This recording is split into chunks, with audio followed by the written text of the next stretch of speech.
So we're excited to see you.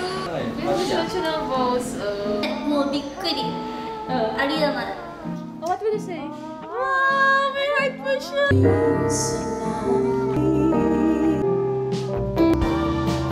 Guys, we're married! Woo! Love you. I'm never gonna be, 'cause I don't wanna be, well, I don't wanna still look pretty. Alright, this is the moment that we've been waiting for. And I know you guys na na-shock kayo sa vlog na to. And still, nandito ako to show you kung ano yung mga behind the scenes. And sana na masanay kayo dahil ako muna yung makikita nyo sa buong pagmumukha ng vlog na to. Because Bunso is getting married! Grabe, sobrang bilis ng panahon. And alam nyo ba guys, para lang ma-share ko rin sa inyo yung special moment na to of us, especially of Bunso, nag-hire ako ng videographer. Magpakita ka, Gab. Magpakita ka ng videographer for you guys. Siyempre, di ba, knowing na si Bunso talaga yung nag-e-edit ng mga vlog namin, di ba? Bakit hindi ako mag-hire at magpapa-edit? Alam naman yung bride pa yung mag-e-edit ng video na to. Huwag kayong magpapaniwala dahil ako pa rin pa ang nag-e-edit ng wedding vlog ko. May 19 ngayon at ako po ay nag-e-edit ng aking wedding vlog. Wow! Let's enjoy this video. And alam ko madaming emosyon ang makikita nyo dito. And I'm very excited for you guys to see it.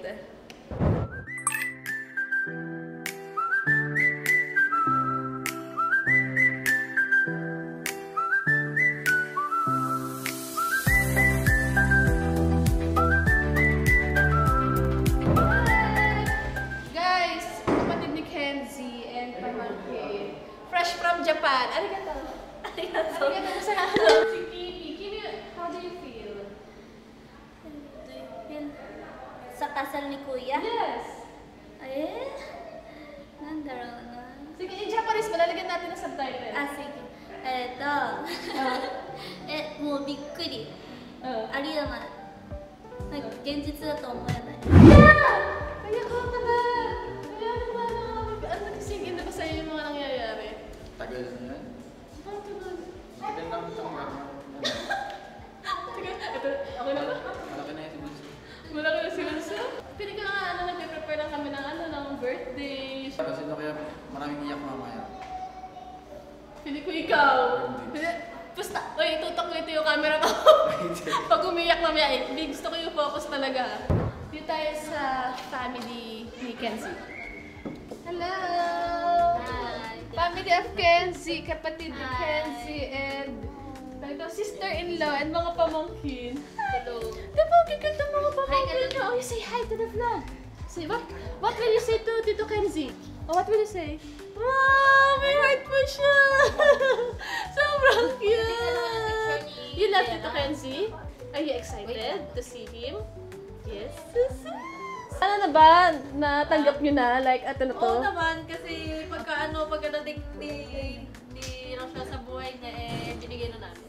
Binigay na rin. Pinamigay na rin na lang din pala. So, hinihintay nyo na lang din talaga yung magkukup kay Kenzie. Oo. Hinihintay namin. So, in short, pamigay na rin talaga si Kenzie. So, hindi na mahirap para sa kanila. Guys, I would also like to take this opportunity pala dahil it's Mother's Day. Siyempre, yearly din tayo nagkakaroon ng Mother's Day vlog. Pero ma, okay lang ba this year wala mo na Mother's Day vlog? Okay lang. Ibigay mo ba sa anak mo? Ikakasal. Maganda para sa lahat ng... Di ba parang every year, kung sino man may birthday, mag-vlog kami. Si Papa birthday niya ngayon. Mother's Day, nag-vlog din kami. Mother's Day ngayon. Pero wala. Tinalo kayo ng big day, wedding day. Okay lang, para sa lahat to. Ba't parang malungkot ka? Okay lang para sa lahat to. Pati ka masaya. Happy Mother's Day, Mom! And to all the Mother's Day out there. Happy birthday pa! Anong feeling na sa birthday mo talaga tinapat yung kasal? Masaya na malungkot. Daming araw, birthday ko pa eh. Nahira na. Hindi nakakatawa kasi nag-ask din si Bunso ng permission kay Papa na, Papa, pwede sa birthday mo kasal namin. Kasi sakto yun, ng Sunday, tapos sakto din ang uwi niya, tsaka ng mga family galing Japan. So, Sunday lang talaga yung available. Wala kang choice din. Congratulations. Alam, hilan na namin magandang weather. At least, Maganda yan. thank you. Thank you. Happy birthday! Ito lang natin. Hello! Ito po ang team group! Hi! Hi kayo! Kenzie, na tayo kay Kenzie. Kenzie, ano na? Nakikita ka bang something? Medyo naiyak na ako. Pero ba ako mag-intro? Parang maiiyak pa ako. Kasi buti na ano pa naman. Talagang Ako pa. inaano ko nga rin, binibigil ako kasi Nag-sync in na sa'yo. medyo parang paunti-unti. Like, paunti-unti pagka nakikita ko yung mukha ng mga tao. Tapos kahit yung pag-rush nila naman, nakakatuwa na alam mo yun, parang hindi ko alam yung maramdaman. But I'm really happy. Excited ka. Yeah. Gusto ko naman. And nga pala guys, ang magandang practice ito, pinili na busan kasi yung hindi pa sila muna magkikita eh. So ang kita talaga nila mamaya sa ceremony na. So hindi niya makikita, wala siya idea kung ano ba yung tsura ni Bunso, hindi niya alam na kinalin mo na si Bunso. Hindi niya alam mo nandyan pa ba? Oo. Hindi ko alam sa akin pa ba kinakasal. Baka mamaya meron ng ceremony. Pero ano ginagawa mo ngayon? Bali nagsusulat ako ng boss. Guys, nagsusulat siya Wala ng... pang ano eh. Guys, nagsusulat siya ng vows. Yes. Alam mo, pinakonsult pa niya sa akin yung vows niya. Oo. Tapos nung pinakonsult niya sa akin, binabasa ko lang naiyak na ako. Dami. Alam mo, iniyak ko na talaga lahat para mamaya, pag actual wedding na rin ako iiyak. Ayos yan yung team groom. Bali, tig 5 lang talaga kami. Yeah. Tig 5 lang talaga yung bridesmaid and grooms. Tawag yun? Groomsmaid? Yeah, groomsmen. Ah, Bali, groomsmen. ang inaantay na lang ngayon is yung kapatid ko at saka si Kerich na sa kaseta. Taas lang naman. Yeah. And today, syempre, dahil mahal ko kayo, ipapakita ko agad si Bunso. Sakto kasi mini-makeup pa na siya. And may makeup pa na rin kami ni Oli. Oli, kakayanin ba? Kakayanin? Okay, ba't kayo parang medyo makeup pa na yun? Ako din. Alam mo kaya nag-intro ako, parang, hindi, hinold back ko naman siya. Pero, papatan ko yung title. Walang iyakan challenge. Tara, let's go guys. Let's come with us. Hello! Dito tayo, manggugulo tayo. Siyempre, mahal ko yung mga viewers namin kaya papakita natin agad yung ano. Yung kapal. Pero guys, ito nga pala yung glam team ni Bunso for her very special event. Hello po! Hi! Ano nga pala ito? Ang tawag sa glam team? Glanified. Glanified. Olga, hi Bunso! Hi ka sa vlog! Ay, hello! Yeah, buti wala ka pa naman masyadong ayos. Wala pa naman. Kaya huwag mo nga pakita. At ang makeup artist ka, si Ma'am Glenn. Hello po. Ma'am Glenn, sana po magkamukha pa rin kami. Wag! Maguguluhan yung group! Please, please! Sure.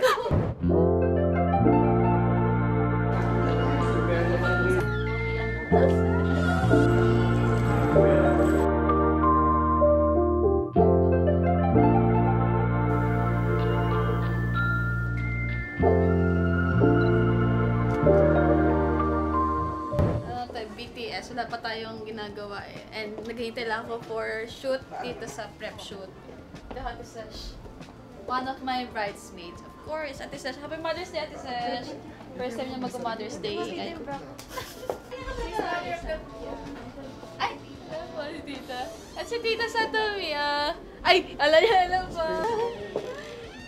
Pag-makeup na po kayo. Kasi magkamukha pa rin kami, no? Oo nga. Pero magkamukha pa kami, no? Parang akong magdadebo, pero ako lang mag-isa. First time mag-birthday mag-isa. Hello, I'm Riley, owner of Retronic Studios. Then this is my team po, si Miko. Nico, yan, hi guys sa vlog. Ayan, grabe talaga. From Zambales pa sila. Thank you guys for coming Thank sa you din, thank you din.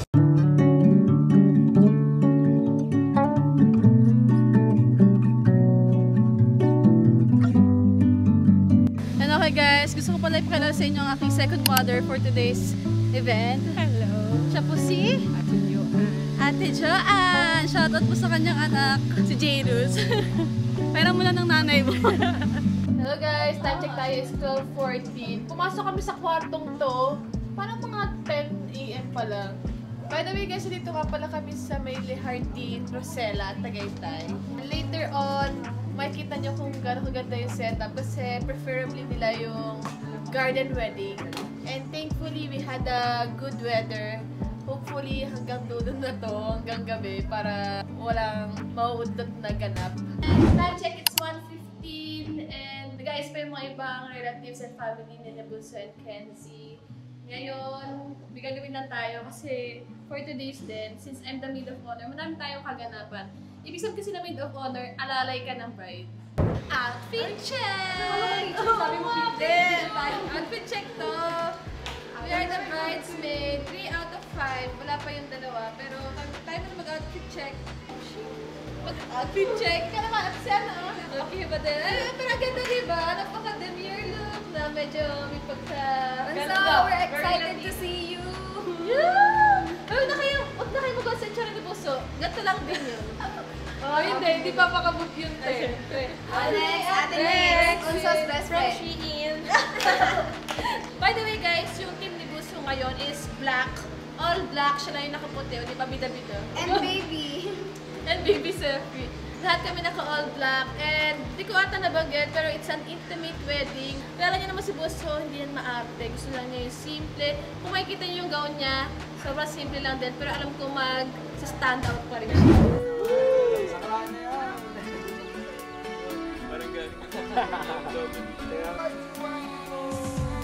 Tawa-tawa ako kasi usually napapanood ko sa mga SDA yung mga groomsmen makukulit. Alam mo yung mga baruba, asbag.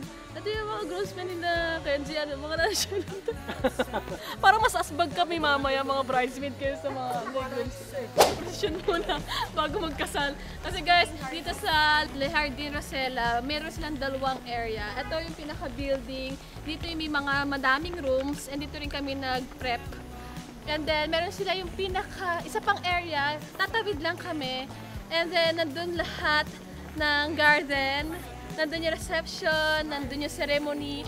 Doon talaga lahat magaganap. Dito lang kami nagstay for preparation. Sobrang lumang ng area to. Kaya, ito din talaga napili ni Bunso na venue for this special event. I can't lie, but I can't help you see. I can't afford your rent, it's too heavy. The room inside my head is too costly. You take it. Thank you so much! This is for the both of us. Ba't pa tayo kakasal namin? Mabit lang, makakamata. Ano to? Yan. SP Twins. SB Twins, SNP. Alam mo yun, di ba magiging De Los Santos na ako. But still, I will be forever San Pedro because of the Pedro things. So, SNP. And bawat chain niya may symbolize yan. Ano yan? Ayan.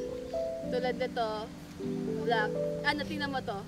Parang silang same, but pag tinitignan mo matagal, it has differences. Yan. Pressure differences. And ito, yung P, and then star. Star ako ng pamilya, di ba? Ito flower, it symbolizes you. Parang very girly. And ito, this is you.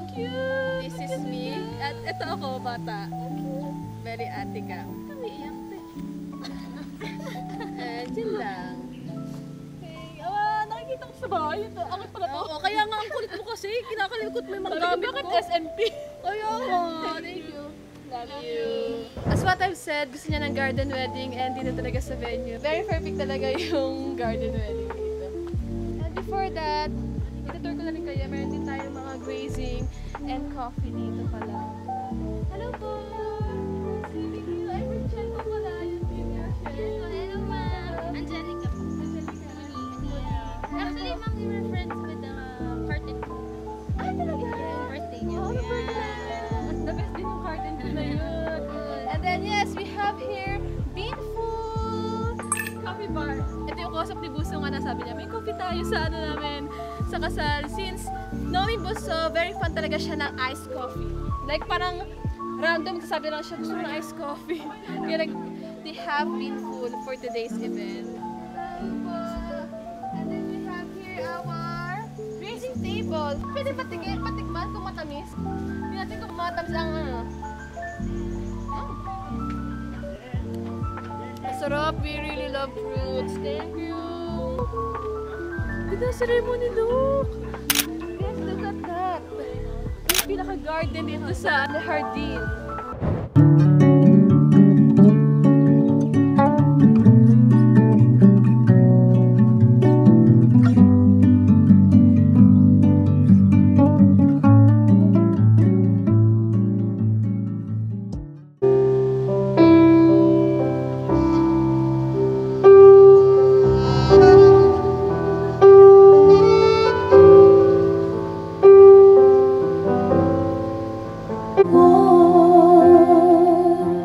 Sa hirap at ginhawa ang ating pag-ibig, upang di magkalayo kailanman,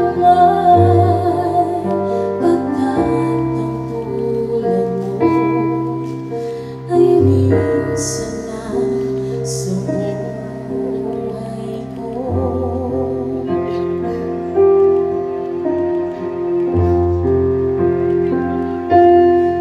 Pangako sa'yo, ipaglalaban ko sa hirap at ginhawa ang ating pag-ibig, upang di magkalayo. Before I met you, I was one of those people who never wanted to grow old. The thought of growing up didn't seem exciting. It felt more like a burden than a blessing. But then, I met you. You stand in front of them with so much respect, sincerity, and love, something I've never experienced before. In that moment, you didn't just win their hearts, you won mine over and over again. Kung record lang ikasal araw-araw, willing ako ulit-ulitin to. Because I will never get tired of choosing you, loving you, and taking care of you for the rest of my life. And today, I only have promise for you. I vow to be your kakampi habang buhay. Sa lahat ng laban, sa bawat pagsubok, sa bawat tagumpay, yun lang ang mapapangako ko. Kasi ang lahat ng sobra, yung pagmamahal, pag-aalaga, pag-uunawa, matagal ko nang binigay at ibibigay pa sa'yo kahit wala pa tayong kasal. I love you so much, asawa ko.